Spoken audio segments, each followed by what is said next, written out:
Hello दोस्तों, मैं हूं आरती मौर्य, स्पेशल एजुकेटर। कैसे हैं आप सभी लोग दोस्तों जैसा कि हम पेपर 10 पर बात कर रहे हैं। पेपर 10 पे हम कर रहे हैं परिवार। तो अब तक हम परिवार के प्रकार कर चुके हैं और उसमें हमने एकाकी परिवार कर लिया है। और आज का जो हमारा टॉपिक रहेगा संयुक्त परिवार, यानी कि ज्वाइंट फैमिली के बारे में जानेंगे, उनकी विशेषताएं जानेंगे और जानेंगे संयुक्त परिवार के क्या क्या लाभ हानियां हैं एक विशेष आवश्यकता वाले व्यक्ति के लिए। दोस्तों तो स्टार्ट करने से पहले आप वीडियो को लाइक कर दें, चैनल को सब्सक्राइब कर दें, बेल आइकन को प्रेस कर दें ताकि हर आने वाली वीडियो आप तक पहुंचती रहे। चलिए दोस्तों स्टार्ट करते हैं। संयुक्त परिवार यानी कि ज्वाइंट फैमिली क्या है, ज्वाइंट फैमिली की कौन कौन सी विशेषताएं हैं। जैसा कि दोस्तों हम सभी जान चुके हैं, पढ़ चुके हैं, हमने एक क्लास की थी। संयुक्त परिवार क्या है? एक ऐसा परिवार जिस परिवार में एक छत के नीचे 3 या 3 से अधिक पीढ़ियां निवास करती हो या रहते हो, वह परिवार संयुक्त परिवार कहलाता है। अब संयुक्त परिवार मतलब 3 पीढ़ियां, मतलब पिताजी के भाई बहन, उनके बच्चे और पिताजी के माता पिता, ये सभी एक साथ रहते हो। 3 या 3 से अधिक पीढ़ियां एक घर एक छत में एक साथ रहते हैं, वह परिवार क्या कहलाता है? संयुक्त परिवार कहलाता है। दोस्तों संयुक्त परिवार की सामान्यता एक समानता का अनुसरण करते हुए चलती है, सामाजिक संस्कृति और एक धर्म का कर्तव्यनिष्ठ परायण से वह कार्य करते हैं और एक समाज प्रक्रिया के साथ चलते हैं वे। तो वह परिवार क्या कहलाता है? संयुक्त परिवार कहलाता है, जहां पर एक छत के नीचे 3 या 3 से अधिक पीढ़ियां रहती हैं और एक साथ एक समाज और संस्कृति और धर्म का अनुसरण करते हैं, वह परिवार संयुक्त परिवार कहलाता है। ठीक है दोस्तों, संयुक्त परिवार जैसे कि हिंदू धर्म में देखा गया है कि संयुक्त परिवार हमें अधिक देखने को मिलता है और उसकी समानता, उसके समाज में स्वीकारता ज्यादा होती है, क्योंकि संयुक्त परिवार क्या है? एक शक्तिशाली समाज का एक इकाई है दोस्तों संयुक्त परिवार, जिसमें क्या है? कार्य विभाजन हो जाता है, कार्यभार कम हो जाता है और अर्थव्यवस्था की आर्थिक स्थिति ठीक प्रकार से चल पाती है दोस्तों। तो दोस्तों इसकी कुछ विशेषताएं हैं संयुक्त परिवार की। क्या क्या विशेषताएं हैं, हम विशेषताओं पर बात करेंगे। सबसे पहले कैरेक्टरिस्टिक्स ऑफ ज्वाइंट फैमिली, यानी कि संयुक्त परिवार की विशेषताएं। क्या क्या विशेषताएं हैं? जैसे कि दोस्तों संयुक्त परिवार की कुछ मुख्य निम्नलिखित जो विशेषताएं हैं, आज हम उन विशेषताओं पर बात करेंगे जो कि बहुत महत्वपूर्ण है। जैसे कि परिवार का बड़ा आकार। दोस्तों संयुक्त परिवार का बड़ा आकार इसलिए कहा गया है क्योंकि इस परिवार में 10 से 12 या 15 व्यक्ति एक साथ रहते हैं, इसलिए इस परिवार का आकार बड़ा कहा गया है और बड़ा परिवार कहा गया है। ठीक है दोस्तों, यानी कि जिस घर में पिता के भाई बहन, उनके बच्चे, पिताजी के माता पिता यानी कि दादा दादी, ये सारे लोग एक साथ रहते हैं, तो वह परिवार बड़ा हो जाता है, यानी कि परिवार का आकार बड़ा हो जाता है। तो क्या कहलाता है? संयुक्त परिवार कहलाता है दोस्तों। दूसरा है दोस्तों परिवार की सत्तात्मक संरचना।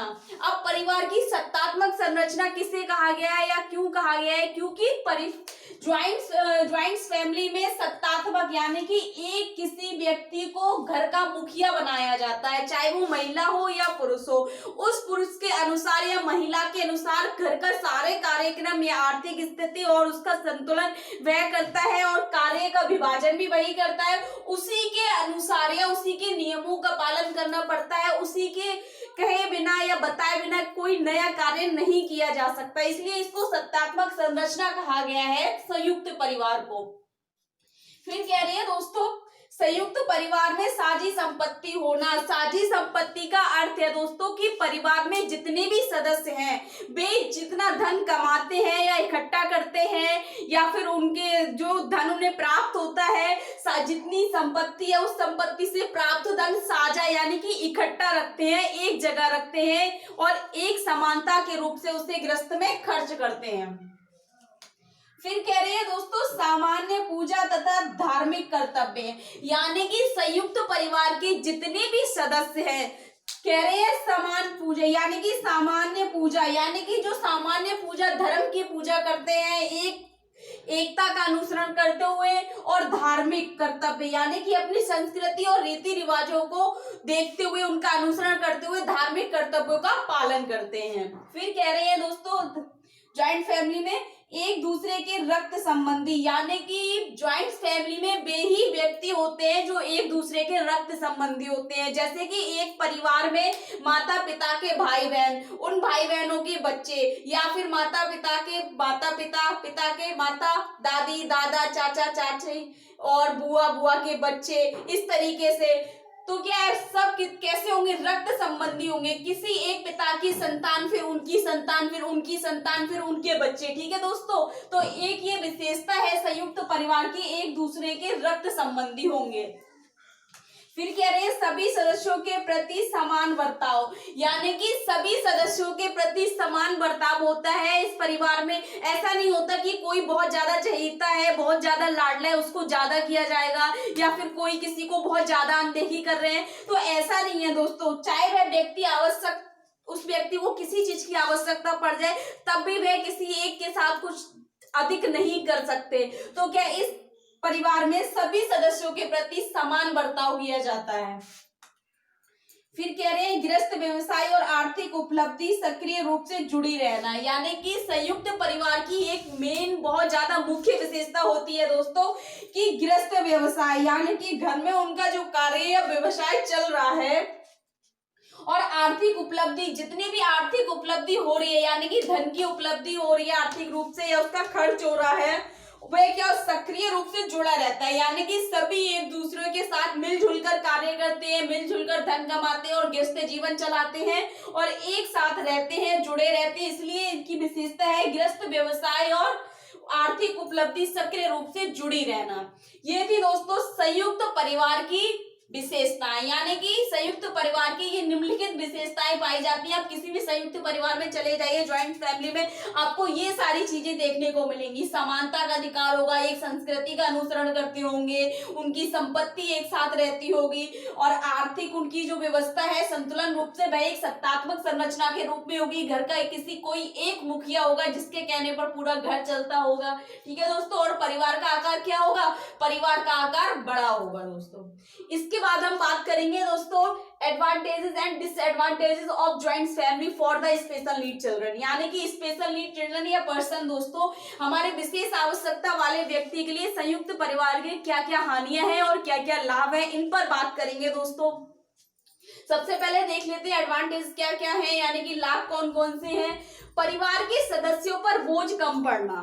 क्यों कहा गया है, किसी संयुक्त परिवार में अगर कोई विशेष आवश्यकता वाला व्यक्ति है, चाहे वो फिजिकल डिसेबल्ड है या विजुअल इम्पेयर्ड है, हेयरिंग इम्पेयर्ड है या फिर मेंटल रिटार्डेड है, ठीक है दोस्तों, किसी भी प्रकार का या ऑटिस्टिक बच्चा है, अगर किसी परिवार में कोई व्यक्ति विशेष आवश्यकता वाला व्यक्ति है तो परिवार के सदस्यों पर बोझ कम पड़ना, ये एक लाभ है। क्योंकि उस परिवार में बहुत सारे लोग हैं, ठीक है, तो बहुत सारे लोग होने के कारण क्या, कोई ना कोई व्यक्ति उस व्यक्ति को व्यक्तिगत रूप से ध्यान दे सकता है या दे पाएगा। इसलिए कहा गया है कि अभिभावकों पर भी इसका बोझ कम पड़ता है कि उनका विशेष आवश्यकता वाला बच्चा है कि अगर वही काम करे तभी काम होगा, ऐसा नहीं हो सकता। परिवार का कोई भी सदस्य उस व्यक्ति की सहयोग कर सकता है या व्यक्ति की आवश्यकताओं की पूर्ति कर सकता है और व्यक्ति के कार्य को अपने ऊपर ले सकता है। ठीक है दोस्तों, तो संयुक्त परिवार में उसके जो परिवार के सदस्य हैं उन पर क्या होता है, बोझ कम पड़ता है, क्योंकि उनका कार्यभार क्या होता है,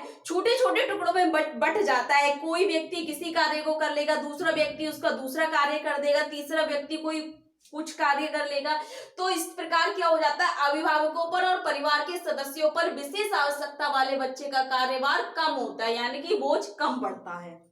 दूसरा लाभ है दोस्तों, भाषा विकास हेतु सक्रिय सामाजिक ज्ञानात्मक भावनात्मक उत्तेजनाएं संभव हो पाती हैं। ये सबसे अच्छा एक हम कहें कि जहां पर अगर देखा जाए हमारा जो न्यूक्लियर फैमिली होती है, यानी कि एकाकी परिवार जहां होता है, बच्चे को बोलने का अवसर, सुनने का अवसर कम मिल पाता है, क्योंकि वह फैमिली क्या है, एक तो अपने आप में व्यस्त होती है, बहुत बिजी होती है और बच्चे पर ध्यान ना दे पाती है। तो इसलिए इसमें क्या है, ज्वाइंट फैमिली में एक बेनिफिट है कि भाषा विकास हेतु, यानी कि जब परिवार में सदस्य ज्यादा होंगे तो उस परिवार में क्या हो गया, अंतःक्रिया ज्यादा होगी, संप्रेक्षण करने के अवसर बच्चे को मिलते रहेंगे कि कोई व्यक्ति अगर फ्री है या घर में दादा दादी या बुजुर्ग हैं, वह बच्चे के साथ जाकर क्या वार्तालाप कर सकते हैं। ठीक है दोस्तों, उसकी आवश्यकताओं को पूछेंगे और बताएंगे, उसकी भावनाओं को सुनेंगे। ठीक है दोस्तों, इसलिए कहा गया है कि सक्रिय रूप से सामाजिक, जब बच्चा अंतःक्रिया करेगा, संप्रेक्षण करेगा तो सामाजिकता का विकास होगा, सामाजिक कौशल का विकास होगा और उनको दूसरों को देखकर सीखेगा, ज्ञानात्मक विकास होगा उसमें,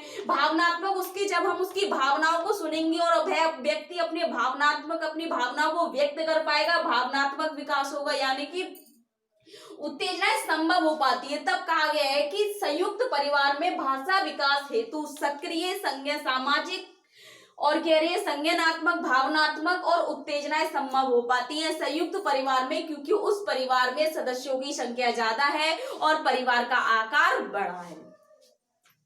फिर क्या लाभ है दोस्तों, बच्चे को पूर्ण रूप से संसाधनों की उपलब्धि। दोस्तों जैसा कि बच्चे को पूर्ण रूप से संसाधनों की उपलब्धि मिल सकती है अगर घर का क्या है, आर्थिक स्थिति अच्छी है ज्वाइंट फैमिली में, तब क्या होगा दोस्तों कि कोई व्यक्ति घर में 10 लोग हैं, अगर 10 लोग एक एक चीज लेकर आएंगे बच्चे के लिए तो उसके सभी संसाधनों की पूर्ति हो पाएगी। इस प्रकार से वह व्यक्ति किसी भी कौशल को बहुत आसानी से सीख पाएगा अगर उसके सभी संसाधनों की पूर्ति होती रहेगी, सभी स्रोत उसको उपलब्ध होते रहेंगे आसानी से। तो संयुक्त परिवार में अगर आर्थिक स्थिति अच्छी होने के कारण बच्चों को सभी संसाधनों की उपलब्धि या प्राप्त हो सकती है। फिर कह रहे हैं दोस्तों, विशेष परीक्षण एवं सामाजिक कौशल और उनका सामान्यीकरण संभव हो पाता है। संयुक्त परिवार में क्या होता है दोस्तों, अगर माता पिता जॉब वाले हैं, जॉब कर रहे हैं, घर में भाई बहन स्कूल जा रहे हैं, लेकिन दादी बाबा चाचा चाची कोई तो है घर में, बुआ है, तो विशेष प्रशिक्षण एवं सामाजिक कौशल और उनका सामान्यीकरण संभव हो पाता है। कैसे विशेष प्रशिक्षण, अगर बच्चे का कोई प्रशिक्षण चल रहा है तो अगर माता पिता नहीं होंगे तो दादी बाबा करा सकते हैं, दादी बाबा नहीं होंगे तो भाई बहन करा सकते हैं, तो सामाजिक कौशल और उनका सामान्यीकरण संभव हो पाता है। यानी कि प्रशिक्षण द्वारा सिखाया हुआ कौशल घर में सुचारू रूप से क्रियान्वयन किया जा सकता है, सुचारू रूप से चलाया जा सकता है और उस बच्चे को सिखाया जा सकता है। ठीक है दोस्तों, ये निम्नलिखित लाभ है हमें संयुक्त परिवार में। अगर कोई विशेष आवश्यकता वाला बच्चा है तो उस बच्चे को ये निम्नलिखित प्रकार के लाभ प्राप्त हो सकते हैं, यानी कि लाभ मिल सकते हैं एक संयुक्त परिवार से, यानी कि ज्वाइंट फैमिली से। दोस्तों डिसएडवांटेज क्या क्या है, इसकी हानियां क्या क्या हो सकती है, संयुक्त फैमिली है यानी कि ज्वाइंट फैमिली है, ज्वाइंट फैमिली में एक स्पेशल नीड पर्सन है, तब क्या हानियां हो सकती हैं बच्चे के साथ, या क्या कठिनाइयां आती हैं बच्चा अगर किसी ज्वाइंट फैमिली में एक स्पेशल नीड पर्सन है। सबसे पहले कह रहे हैं दोस्तों, एक समानता के कारण पूर्ण संसाधन उपलब्ध ना हो पाना। जैसे कि दोस्तों ये सत्तात्मक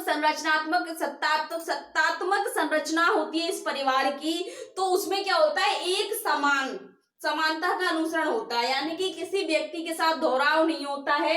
तो इसमें एक समानता के कारण पूर्ण संसाधन उपलब्ध ना होना, यानी कि जो संसाधन एक सामान्य व्यक्ति को मिल रहे हैं और वह संसाधन एक विशेष आवश्यकता वाले व्यक्ति को नहीं मिल पाते, क्योंकि वह एक समानता का अनुसरण करते हैं, जिसके कारण बच्चे को उपलब्ध संसाधन प्राप्त नहीं हो पाते हैं। फिर कह रहे हैं एकांत में कठिनाई एवं व्यक्तिगत रूप से देखभाल ना हो पाना, यानी कि दोस्तों जब संयुक्त परिवार है, परिवार का आकार बड़ा है, घर में परिवार के सदस्यों की संख्या ज्यादा है, तो उस कारण क्या होगा, शोर शराबा होता रहेगा, कार्यभार बहुत ज्यादा रहता है, सारे व्यक्ति कार्य करने में लगे रहते हैं, शोर ज्यादा होता है, बच्चे शोर मचाते हैं, क्योंकि ज्वाइंट फैमिली बहुत बड़ी फैमिली हो गई, उस फैमिली का काम ज्यादा हो गया, सुबह से लेकर शाम तक सारी दिनचर्या में शोर बजता रहता है, तो बच्चे को एकांत जगह नहीं मिलती है, व्यक्तिगत रूप से उसका कार्य नहीं हो पाता है और व्यक्तिगत रूप से उसकी देखभाल भी नहीं हो पाती है, क्योंकि बहुत ज्यादा सदस्यों की संख्या होने के कारण और परिवार का आकार बड़ा होने के कारण। फिर कह रहे हैं आवश्यकता अनुसार वातावरण में परिवर्तन ना हो पाना। जैसे कि दोस्तों हम देखते हैं कि हमारे विशेष आवश्यकता वाले बच्चे के लिए किसी भी प्रशिक्षण देने के लिए या कोई भी कौशल सिखाने के लिए हमें सबसे पहले अपना वातावरण की संरचना हमें चेंज करनी पड़ती है, वातावरण में परिवर्तन करना पड़ता है विशेष आवश्यकता वाले व्यक्ति के अनुसार। जैसे कि अगर बच्चा फिजिकल डिसेबल है तो उसकी व्हीलचेयर ले जाने के लिए हमें सीढ़ियों का यूज नहीं करना है, हमें रैंप बनाना है, दरवाजे की चौड़ाई हमें ज्यादा करनी है ताकि वह अपने बेड तक चला जाए बच्चा व्हीलचेयर से, या शौचालय में हमें सीढ़ियां नहीं बनानी है क्योंकि वह अपनी व्हीलचेयर लेके आसानी से आ जा सके, टैप में हमें अडेप्टेशन करनी है। तो इस प्रकार हमारे घर की जो वातावरण की संरचना है हम उसको परिवर्तन नहीं कर पाते। एक संयुक्त फैमिली यानी कि संयुक्त परिवार में क्या होता है दोस्तों कि वातावरण में परिवर्तन नहीं हो पाता है किसी एक के लिए, क्योंकि वह समानता के कार्य को अनुसरण किया जाता है। एक समानता के लिए माना जाता है, यानी कि सत्तात्मक परिवार होने के कारण क्या हो सकता है कि एक समान किसी व्यक्ति के साथ बर्ताव किया जाता है, तो इस कारण वातावरण में परिवर्तन नहीं हो पाता है। फिर कह रहे हैं पारिवारिक सहानुभूति दर्शाने के कारण वैज्ञानिक कार्य लागू नहीं हो पाते हैं। ये दोस्तों सबसे बड़ी समस्या है संयुक्त परिवार में, ज्वाइंट फैमिली में, कि जो हमारे बुजुर्ग होते हैं, माता पिता होते हैं, वे अपनी संस्कृति और रीति रिवाजों को अनुसरण करते हुए इतना उसमें डूब जाते हैं या इतना आध्यात्मिक हो जाते हैं कि बच्चे की जो आवश्यकता अनुसार कार्य है वे कार्य नहीं करवा पाते या नहीं करने देते हैं, जिसमें क्या होता है वे बहुत ज्यादा सहानुभूति दिखाते हैं, लाड प्यार दिखाते हैं, जिसके कारण क्या होता है दोस्तों वैज्ञानिक कार्य लागू नहीं हो पाते। यानी कि विशेष आवश्यकता वाले बच्चे के लिए विशेष प्रशिक्षण में जो आजकल नई टेक्नोलॉजी चल रही है, नई टेक्निक का जो हम अनुसरण करते हैं, नई टेक्निक अपनाते हैं, उन टेक्निकों के द्वारा बच्चों के साथ वैज्ञानिक रूप से कार्य नहीं हो पाता है। फिर कह रहे हैं दोस्तों जगह की समस्या या ध्यान भंग होने के कारण कार्यक्रम में रुकावट आना या ना हो पाना। जगह की यानी कि अगर देखा जाए कोई परिवार का आकार छोटा है और सब परिवार के सदस्यों की संख्या ज्यादा है, यानी कि घर का जो मकान है वह बहुत छोटे कम जगह में बना हुआ है, तो घिचड़ पचड़ रहती है सारा दिन, तो उसकी वजह से क्या है जगह की समस्या के कारण उस बच्चे का ध्यान भंग हो जाता है। अगर कोई प्रशिक्षण का सीख रहा है या कर रहा है या किसी कौशल को सीख रहा है तो उसका ध्यान भंग होगा, क्योंकि वह बार बार डिस्टर्ब होगा, किसी चीज में कंसंट्रेट नहीं कर पाएगा, तो उसके कारण क्या होगा कार्यक्रम में रुकावट आएगी या फिर वह नहीं हो पाएगा या पूर्ण रूप से नहीं कर पाएगा। दोस्तों ये डिसएडवांटेजेस थी हमारे संयुक्त परिवार की, यानी कि संयुक्त परिवार की हानियां। दोस्तों अगर इसमें आपको कुछ समझ नहीं आया, कुछ डाउट है, आपको कुछ पूछना है तो कमेंट बॉक्स में जाके कमेंट करें, ज्यादा से ज्यादा वीडियो लाइक करें, चैनल को सब्सक्राइब करें, बेल आइकन को प्रेस करें ताकि हर आने वाली वीडियो आप तक पहुंच जाए। दोस्तों थैंक यू सो मच।